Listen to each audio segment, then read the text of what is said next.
네, 오늘은 턱관절 통증이 있거나 두통이 있을 때 주로 편두통 있으신 분들이 통증이 있을 때 일단 참아보고 통증이 심하면 그때 진단이나 치료를 받는 게 좋을지 아니면은 통증이 느껴지는 초기에 진단이나 치료를 받는 게 좋을지 하는 질문이 있어서 답변으로 오늘 강의를 준비해 봤습니다. 답변은 참지 말아야 됩니다. 통증이 있으면 초기에 그 통증의 원인을 찾아서 해결하려는 노력을 하는 것이 좋습니다. 왜 그런가에 대해서 설명을 해볼게요. 초기에 통증이 있을 때 대응해야 하는 이유는 한마디로 말한다면 중추감작 때문이에요. 이것은 우리 몸의 신경계, 특히 중추신경계가 증폭 현상을 나타내서 지속적인 과반응 상태에 있는 것입니다. 이것 때문에 통증을 계속 내버려 두면 안 되는 겁니다. 좀 더 자세히 볼게요. 우리가 어떤 감각을 느낄 때, 예를 들어서 얼굴에 어떤 감촉이나 감각을 느낀다고 하면, 또는 꼬집거나 부딪혀서 통증을 느낀다거나 이러한 감각들은 대뇌 피질에서 이러한 감각을 인지하기까지 보통 3단계를 거칩니다. 첫 번째 단계가 뉴런, 첫 번째 신경인데요. 이거는 말초, 우리가 피부나 턱이나 이런 것도 다 말초죠. 말초에서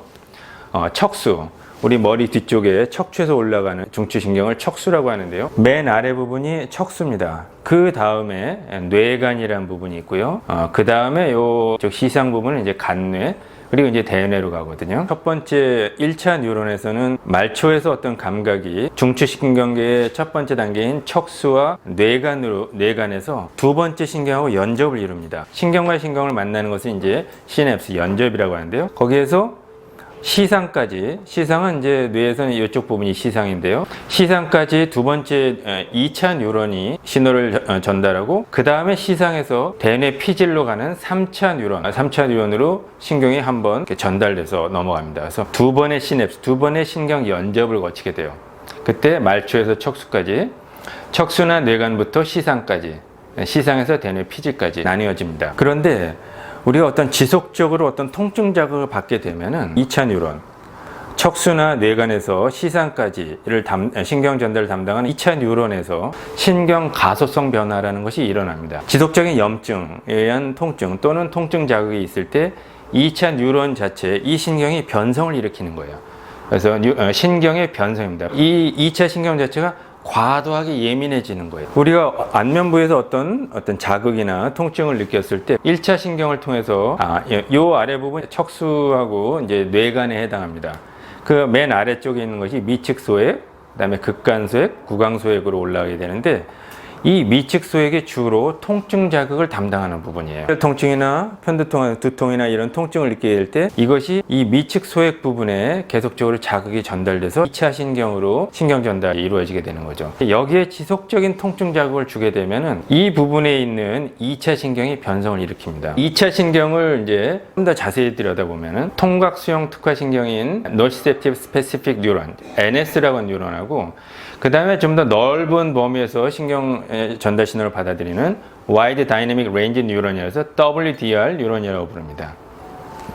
2차 신경의 이 NS 신경이 그 통증 자극을 받아서 대뇌 쪽으로 이제 전달하는 거죠. 그런데 일반적인 이렇게 촉각 자극이나 터치가 가벼운 터치 같은 이러한 자극은 어디에서 받아들이냐면은 A 베타 파이버라는 신경 섬유가 담당을 해요. 이제 1번 촉각 자극을 전달하는 1차 신경 섬유인데 지속적인 통증 자극이 있으면은 척수와 뇌간, 미측소의 아래쪽이 척수인데 척수와 요 뇌간 쪽에 있는 2차 뉴런 중에서 요 WDR, 즉 A 베타 신경 섬유로부터 일반 촉각 자극도 받아들이는 부분이 변성을 일으킵니다. 그렇게 되면은 어떻게 되느냐? 촉각 자극은 통증 자극이 아니거든요. 이건 비통증 자극인데 이거를 통증 자극으로 해석하게 돼요. 쉽게 말하면 2차 신경제에서 이 WDR 애들이 미쳐가지고 이건 그냥 건드린 건데 마치 이게 때린 것처럼 인식을 하게 되는 거죠. 근데 이 신경 섬유는 범위가 굉장히 넓어요. 지속적인 통증 자극이 오면 이 WDR 섬유가 변성될 뿐만 아니라 이 범위가 점점 넓어져. 그래서 통증을 심하게 느끼고 더 오래 느끼게 되는 거죠. 바로 이렇게 되는 것이 아니라 지속적인 자극이 계속 되었을 때, 그래서 통증이 만성화되었을 때는 이 WDR 2차 신경 섬유가 변성이 되는 경우들이 많아요. 이것이 바로 중추 감작과 연결돼서 설명하는 이론입니다. 때문에 통증이 있을 때 자꾸 참으면 안 되고, 우리가 견딜 때까지 견디다가 도저히 못 견딜 때 약을 먹거나 그렇게 할 것이 아니라 통증이 있으면 원인이 무엇인지 파악해서 원인을 해결해야 되고, 그 다음에 약을 먹게 될 때는 통증이 있는 초기나 편두통 같은 경우에 조짐이 있을 때 약을 먹어야 되는 거예요. 이러한 중추감작, 신경계가 지속적으로 과도하게 흥분된 상태에 있으면은 두 가지 특징적인 현상이 있는데, 하나는 이런 촉각 자극과 같은 비통증 자극, 통증을 일으킨 자극이 아닌데, 이거나 하는 거는 비통증 자극인데, 이걸 통증으로 느끼는 걸 이질통, 알로다이니아라고 부르고요. 또 하나는 살짝 꼬집었는데 주먹으로 때린 것처럼 느낀다.